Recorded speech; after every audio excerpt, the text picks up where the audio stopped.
Okay, so today we are talking about whole practice as a method of practice. What you need to know about whole practice, firstly, is their definition. Okay, so whole practice is when you practice the whole skill or game without stopping. It's all performed in one movement without stopping to focus on one section or one subroutine of the skill.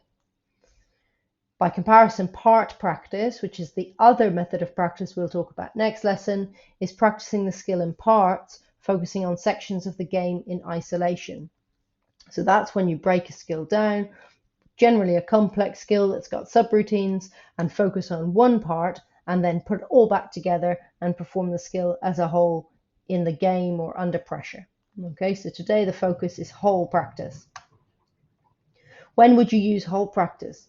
Whole practice is most beneficial, or a coach would choose to use this method when they're trying to teach or develop basic skills for their athletes. So skills that cannot be broken down any more than they already are. A skill without a subroutine. An example of this would be a golf swing. It's just one movement. It can't be broken down into sections. It is just practiced as one. All right. A coach would also use whole practice when they're coaching autonomous learners, when the learner needs to perform the whole skill as one because they want to improve the fluidity of the skill. All right. Whole practice is also used when the skill is externally paced. For example, a save in any sport that has a goalkeeper. Here I'm using a hockey goalkeeper. So the hockey goalkeeper can't stop and look at the ball coming into the goal before they make the save. They have to make the save in one movement. Therefore, they would use whole practice to practice making their saves with their kickers or their gloves. Finally, you would also use whole practice if you're trying to develop your skills in a gameplay scenario. Open skills in a gameplay situation, for example, beating an opponent or making a pass under pressure.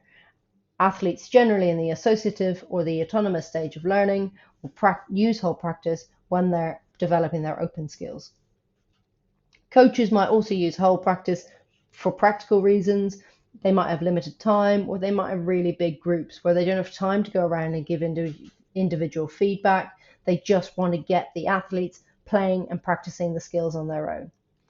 This does work best, again, when you've got associative or autonomous learners, because they are at a stage of learning where they're able to give their own intrinsic feedback about whether the skill was executed effectively. Advantages of this would be when you use whole practice, the skill is more fluid, it doesn't look jerky, all right, and it also helps athletes speed up their decision making. Coaches would not choose to use whole practice when they're trying to isolate a weakness, when the focus of the session is to improve one small element of a complex skill that has subroutines. For example, a long jump. If the athlete is trying to improve their long jump, they particularly want to improve their takeoff phase of their long jump, well, the coach would then break the skill down and focus just on the takeoff for a little while before then performing the whole skill. Whole practice is not very good for cognitive learners, for beginners learning complex skills. So for example, a tennis serve, if you were trying to learn a tennis serve, you wouldn't just take a racket and a ball and go off and learn it for the first time. You'd break it down, you'd focus on the toss for a little bit, then you'd focus on the execution of the shot, then you might put it all together as a whole skill then. Equally, if your learner is cognitive, if they're a beginner, the skill is complex and it's potentially dangerous if they performed it all in one go, well then in that case you wouldn't be using whole practice. Thinking of skills like in gymnastics where they might do a triple somersault over a vault, okay, if that learner can't even do a forward roll, well then it would not be ideal to let them have a whole go at the triple somersault. Disadvantages is it's hard to identify weaknesses in a complex skill because it's all being performed in one go, and then also it can put too much decision-making effort on the athlete. There's also a greater risk of injury with whole practice.